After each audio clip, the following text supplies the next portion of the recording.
All right, we got a super exciting one today. We got the rockstar Watermen, most knowledgeable person in the industry, Netsch, and we're here to talk to you about some brand new high aspect wings, the 220 high aspect X, the 180 high aspect X, a couple new tail wings, the 21 flow, 31 flow, and a brand new mast. So we're gonna dive right into it and we're gonna explain why this would be good for you or what they're used for. And so thank you, Evan, and let's do this. So you've had some time on these. Who are these wings for? Yeah, no, thanks. I wouldn't quite say I'm the most, what did you say, knowledgeable in the industry, but I got on these for the first time the other day and they're really, really fun to ride. They're definitely designed for, I would say, speed and efficiency and glide 100%. You know, if that's a downwind prone foiler, downwind on a sup, probably even more specifically, maybe behind a boat if you're looking to ride like the 10th wave back, or really even like light wind, I think winging, like for ultra efficiency. You know, when I rode it, that's what these screamed to me. It was just, efficiency, but efficiency at speed. Not one of those like super low end draggy wings, but a ton of glide, a ton of speed, and a lot of lift, obviously, with the size. If you've ridden the 150 HAX, these are like the big brothers of them, and they were designed to make it, more glide, more efficiency, a little bit easier, but without losing that performance. And I think they put it all into this package.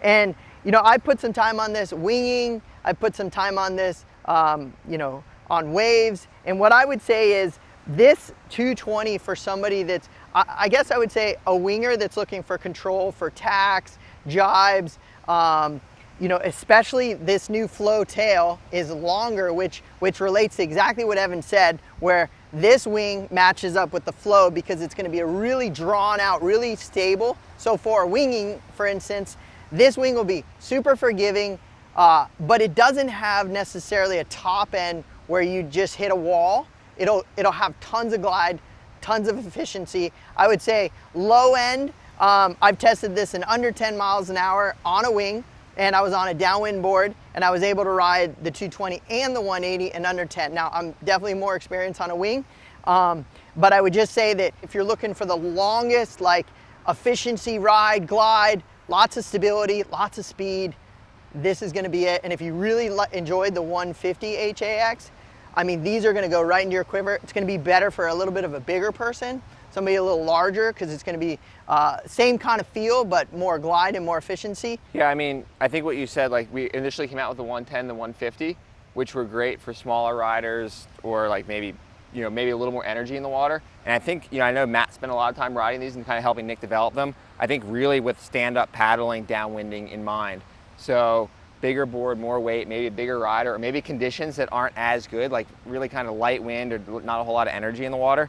And I think the fact that they are built with all that efficiency really for stand-up paddling downwind, right, or bigger riders, is kind of what just happens to make them work so well as well for that light wind winging. So I kind of look at these really, in my eyes, as like specific for downwinding, and maybe even specific for downwinding on a SUP, but all the qualities that make them good for that really also make them good for light wind winging, or if you're trying to prone paddle in just minimal conditions in terms of just wave size or energy speed, especially on the East Coast here, where you might have a small wave and that small wave is moving slow.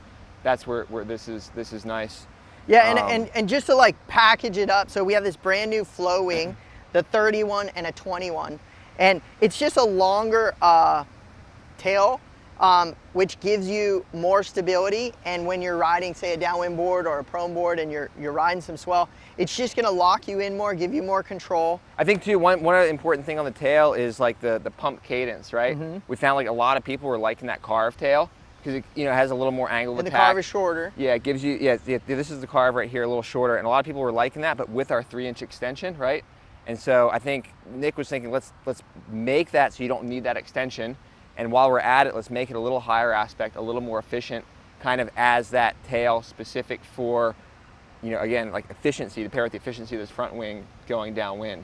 So I think a lot of people are going to be excited about this just because it simplifies it, and it's certainly an easier tail to use than that little carve that you have set up. That's going to be a pretty fast pump cadence. And what's really cool is these are launched and it also launched with a new mast. And the new mast, 30% stiffer, 45% torsionally twist stiffer, and it wasn't gained that way by going thicker in the mast, which creates more drag. It was lean and mean like the classic. We just have different carbons on it to make it designed to work really in unison with this, or even for somebody that's just looking for the stiffest, most performance, high-end mast, bam, them too. Yeah, I think, you know, it's the exact same profile, right? It's the exact same as our classic mast, which is really thin, really efficient, which is great. And I believe obviously these wings have a pretty big wingspan, and if you are using it on an SUP or you are a bigger rider, especially if you're on the 32-inch mast or larger, with this huge wingspan, you're going to need extra rigidity for control. And you know, I believe that's really kind of why these were kind of designed at the same time. It's like, all right, if we're making this wing with a bigger wingspan, larger wing, let's make it ultra stiff mast to go with it. I've been using the stiff mast as well, doing a little bit of toe foiling, and it feels great. But I think that real value of that stiff mast is going to be either heavier rider, big waves, high speed, or big wing, low speed. Yeah. So yeah, the new M2 mast I think is going to be a great addition to the lineup. And it comes in at 28, 32, 36. Yep. And one other thing to just nail would be that, yes, you can e-foil these 100%. It's a longer wingspan. Me personally, I enjoy the Camber Pro wings on an e-foil. I really think they're designed specifically for the e-foil. There's no question if you want to have glide on waves and really easy, you know, efficiency, you can throw these on an e-foil, hands down, no problem. And the flow tail is going to give you a lot of stability because it has a, you know, longer fuselage, which gives you that stability. But that's my take on this on an e-foil. Yeah, I definitely wouldn't look at this as an e-foil specific wing. If you wanted to go out and try to break a distance record on a battery, then this is going to win that for you. For my everyday riding, I think I want something with a little more turning performance, but certainly would be a cool option on the e-foil. Maybe even with a folding prop, you're trying to ride waves. Because again, this thing's all about efficiency. So these are the big brothers of the 150 HAX and new lineup. This is going to be great. Get your hands on one of these. Give it a go.